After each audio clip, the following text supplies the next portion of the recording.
आम आदमी पार्टी के राष्ट्रीय नेता अंकुश नारंग ने शनिवार को दिल्ली बीजेपी अध्यक्ष आदेश गुप्ता के गृह क्षेत्र में आगामी एमसीडी चुनाव की ताल ठोकते हुए पदयात्रा अभियान का आगाज किया। पदयात्रा के दौरान अंकुश नारंग ने कोरोना से बचाव के लिए लोगों को मास्क भी वितरित किए।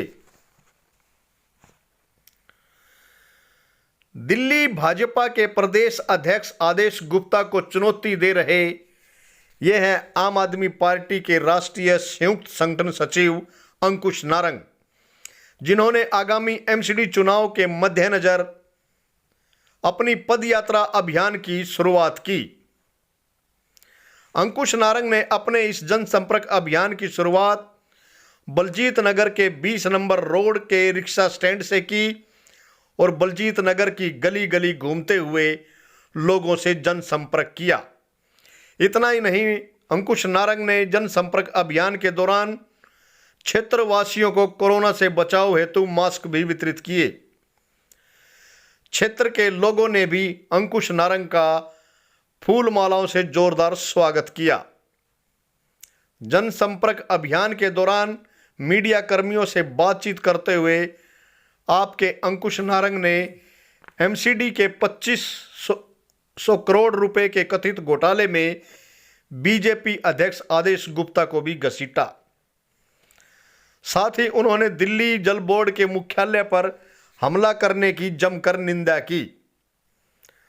अंकुश नारंग ने इंडिया की दहाड़ से बात करते हुए बीजेपी अध्यक्ष आदेश गुप्ता को आगामी एमसीडी चुनाव में बीजेपी के सफाया करने की चुनौती भी दे डाली। तो हमने जागरूकता पद यात्रा रखी है, लोगों को जागरूक कर रहे हैं। जो भाजपा वाले भ्रमित कर रहे हैं दिल्ली की जनता को, जबकि साउथ एमसीडी ने नॉर्थ एमसीडी को, जिस हिस्से में हम खड़े हैं वो नॉर्थ एमसीडी में आता है और हम इस एमसीडी को टैक्स देते हैं, चाहे वो पार्किंग टैक्स के रूप में हो, चाहे वो कमर्शियल टैक्स के रूप में हो, चाहे वो हाउस टैक्स के रूप में हो, चाहे वो बाइक हम लेते हैं तो भी एमसीडी टैक्स देते हैं, पार्किंग टैक्स देते हैं, सारे टैक्सेस देते हैं।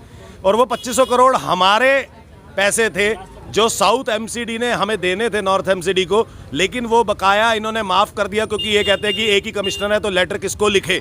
ये तो बड़ी अजीब सी बात है। या तो फिर हमें भी कह दो कि हम टैक्स ना दें, हमसे पैसे ना लो।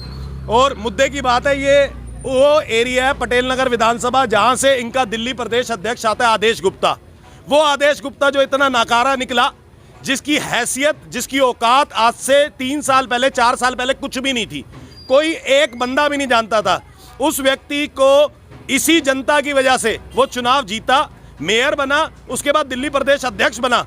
और वो इतना निकम्मा निकला कि वो आज हमारी सुध-बुध लेने भी नहीं आता, हमारे बारे में पूछता भी नहीं, हमारी गलियों का क्या हाल है, हमारी नालियों का क्या हाल है, हमारे यहाँ से कूड़ा उठता है कि नहीं उठता, हमारे यहाँ पे कूड़े की गाड़ियाँ आती है कि नहीं आती हैं, हमारे पार्क का सौंदर्यीकरण हो रहा है कि नहीं हो रहा।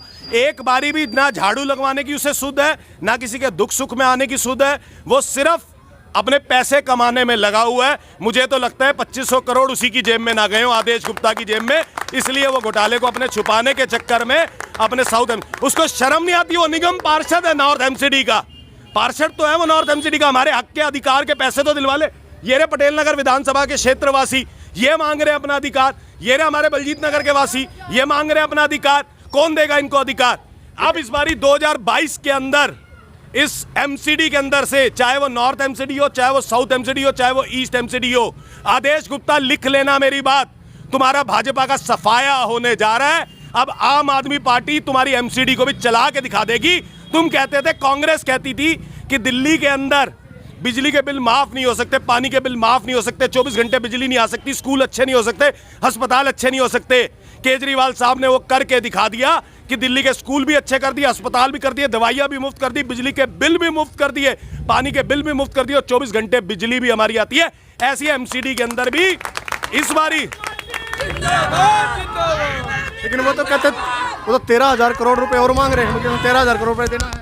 एक बारी इसके कागज तो ले आए कि कौन सा बकाया है, कहां से लेना है। मैं आपको बताना चाहूंगा आपके माध्यम से, लाहौर साहब, इन्होंने 3 दिन के अंदर 125 करोड़ अपने साउथ एमसीडी के अकाउंट से निकाल लिए।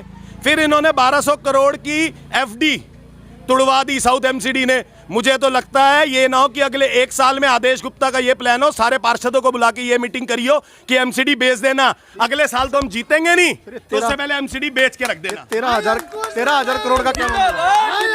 एक भी इनके पास कागज नहीं है मुख्यमंत्री के ऊपर, अब इनके पास तथ्य नहीं है, जनता से ये घिरे हुए हैं, मुद्दों से घिरे हुए हैं, घोटालों से ये घिरे हुए हैं, इनके पास एक मुद्दा नहीं है। जबरदस्ती की कोई भी रकम, आज 13,000 करोड़ कह रहे, हम आपको बता रहे हैं, हम इनके घोटाले निकालने पे आए ना, ये 13,000 तो कुछ नहीं है, 13 लाख करोड़ भी कम हो जाएगा एमसीडी के अंदर, जैसे भ्रष्टाचार। ये अभी इन्होंने जल बोर्ड के ऑफिस पे भी हमला किया परसों, उसको कैसे? आप बताइए कि एक दिल्ली प्रदेश अध्यक्ष है, अपने आप को बड़ा माननीय मानता है, और वो जाके दिल्ली जल बोर्ड के ऑफिस के अंदर घुस जाता है, पुलिस का बैरिकेड पार कर लेता है, पुलिस देख रही होती है, हमारे कार्यालय के अंदर घुस जाता है, तोड़ फोड़ करता है। ये कौन से हिंसा अहिंसा की बात करने वाले नरेंद्र मोदी जी, आप जो कहते हो कि नहीं हम अहिंसा के पथ पे चलते हैं, तुम्हारा दिल्ली प्रदेश अध्यक्ष खुद हिंसा करता है, जाके चेक कर लो एक बार। किसान आंदोलन पर क्या कहेंगे? मैं एक बात और बताना चाहूंगा, हाल फिलहाल में आपने सुना होगा टैंकर की इन्होंने दिक्कतें हुई, ये 2012 के बाद 2020 में इनके कॉन्ट्रैक्ट रिन्यू होने थे।